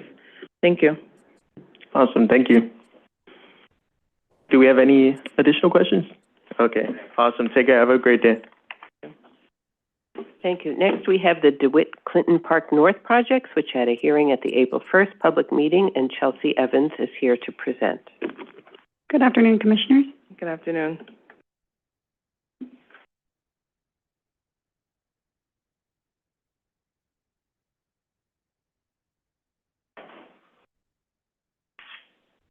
Okay. Today I'll be presenting the staff recommendation for applications at 801 11th Avenue and 629 West 54th Street, known collectively as the DeWitt Clinton Park North applications. These applications were certified by the Commission on December 15th, 2025, and a public hearing was held on April 1st, 2026.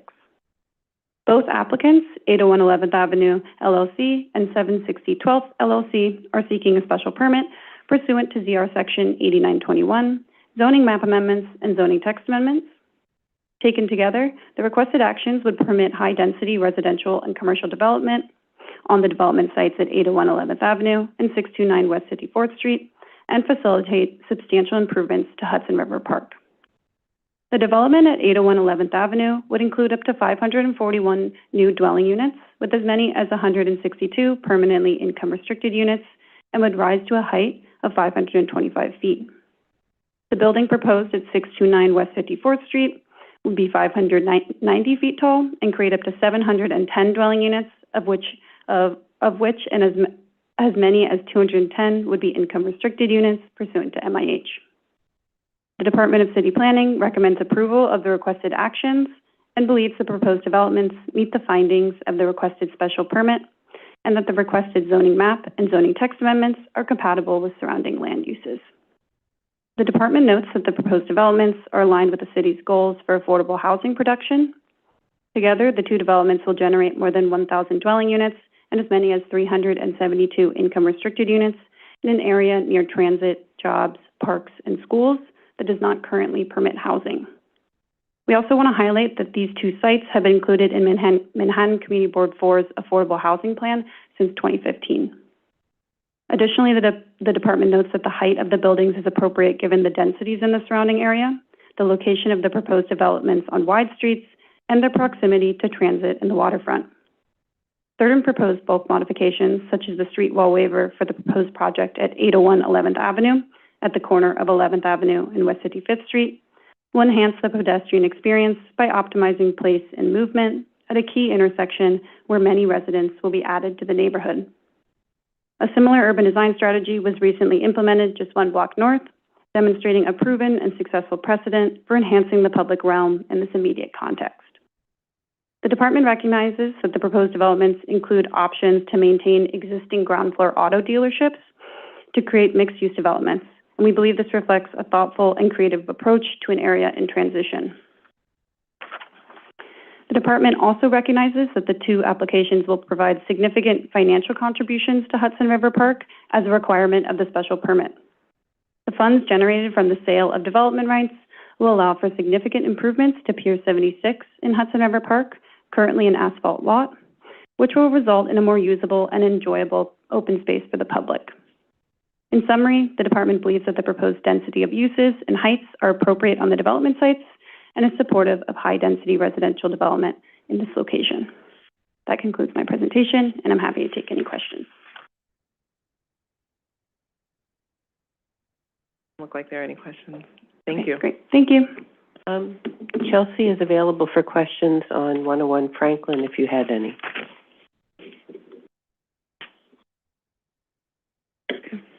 questions. Okay, thank you. Great, thank you very much. Lastly, we have Monitor Point, which had a hearing at the March 17th public meeting.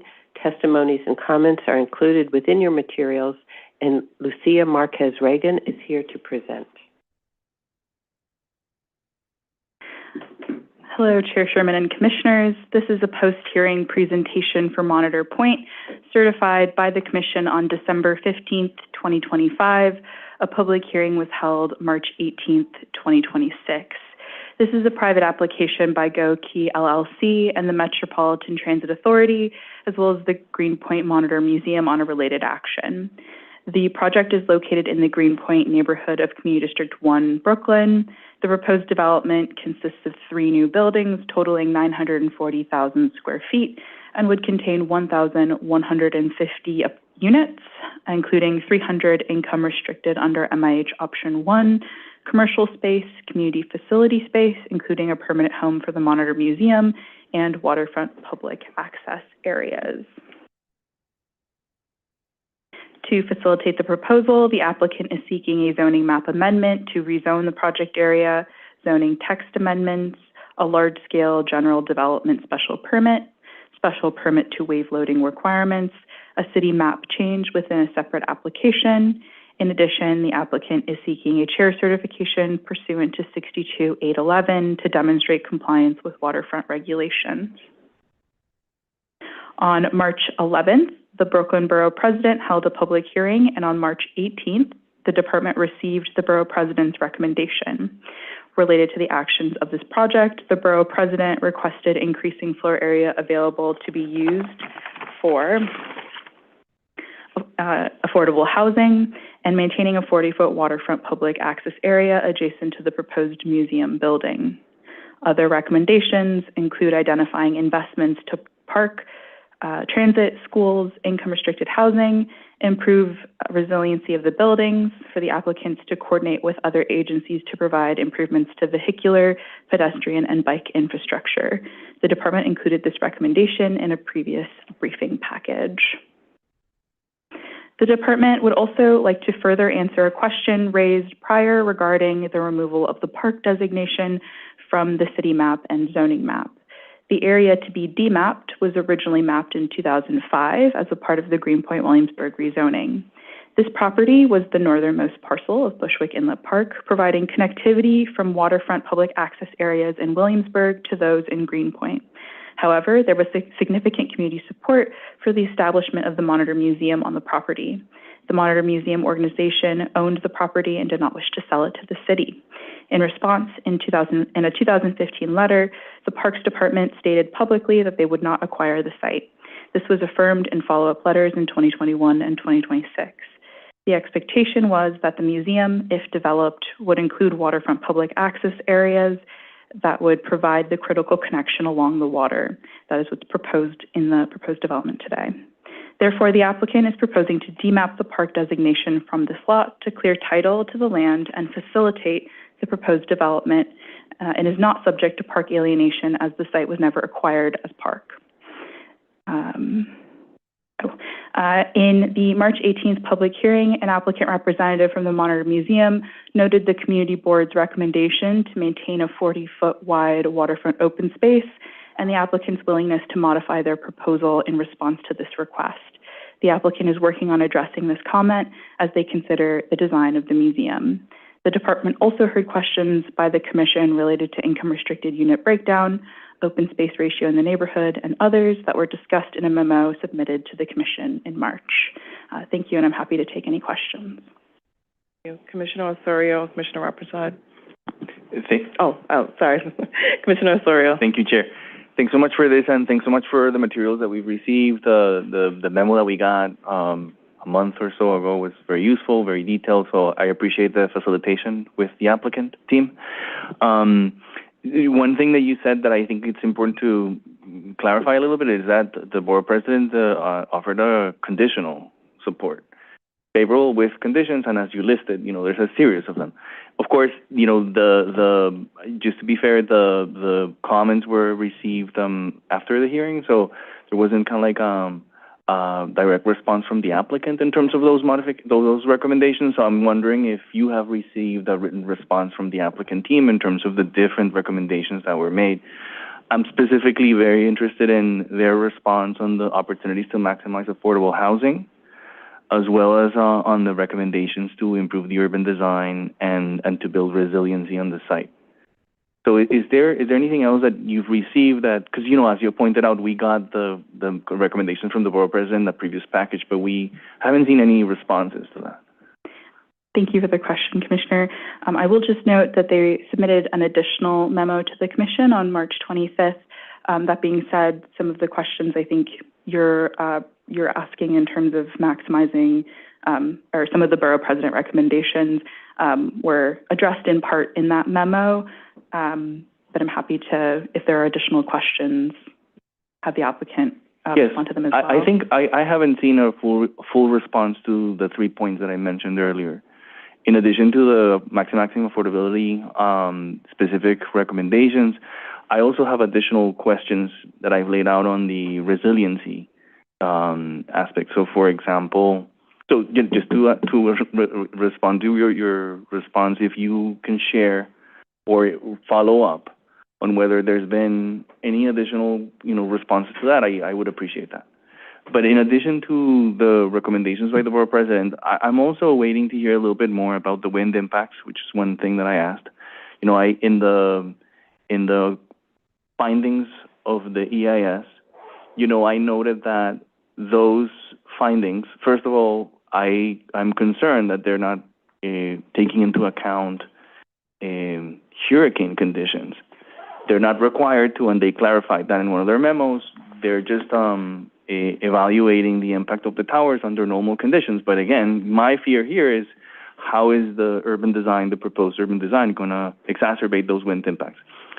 Going back to the findings of the EIS, the findings that were reported are okay under livable standards for pedestrian safety, but not for park use. And so I asked a question in the review session before the public hearing, because I wasn't here then, to follow up on that, on what is their response in terms of how can we mitigate so that the wind impacts under normal conditions, forget about hurricanes for a minute, would actually be suitable for park use. And then the other question that I had here had to do with the continuation of the public access to the waterfront in terms of the visual connection, which I think it's really more of a follow-up in terms of whether there's been additional studies or additional reflection on how to maintain that. I know that it's more of a north-south connection, given kind of like the orientation of the street layout there, but I'm wondering if we could maximize that connection, perpendicular to the waterfront. Does that make sense? Thank you for the question. I will note that the applicant team, in terms of the wind conditions, did note they're in their wind model for the EIS, the account for trees and vegetation and other design elements in terms of wind, but I'm happy to follow up with additional questions. And in terms of the visual connection east-west, is that referring to the section, the Motiva parcel of Bushwick Inlet Park? Yes, exactly. Okay. It's an interesting configuration. I mean, it's you would understand why, how they're thinking about maintaining visual connection, but that also should apply to perpendicular to the waterfront. Does that make sense? Yeah, and what I will also note on that point as well is that they are providing what is referred to as the museum waterfront, which is the connection between the Motiva parcel and the waterfront esplanade to the north, which connects the two and has design elements as well, which also features the reconstruction of the bulkhead and such. But yeah. Yes, one other question that just to resurface we asked about, or I've asked about whether there's going to be any wave attenuation, whether they consider that there's any wave attenuation necessary, or are they proposing anything in that regard other than just erosion control? And And I would appreciate, like, if the decision is that we don't need it, I would like to see sort of like the research behind that. Because again, we've been pointing since the beginning that in addition to just the regular flooding vulnerability here, there is a portion of the site that is within the velocity zone, and therefore we require storm surge mitigation here. Thank you. And I will also note that the applicant team did discuss some of their flood elevation and resiliency measures in the public hearing, but I'm happy to... But this is not about just flood elevation. This is about wave action, which is slightly different. In other words, how are you making sure that the water that is going to be added or the additional water that will be impacting with storm surge is accounted for? So anything that, you can get, or if you can point me to something that they've already submitted, I would love to review that in detail. Thank you. Yeah. Thank you. Okay, thank you. Thank you. Chair Sherman, there's no other business for the commission today. Thank you. And with that, this meeting is adjourned.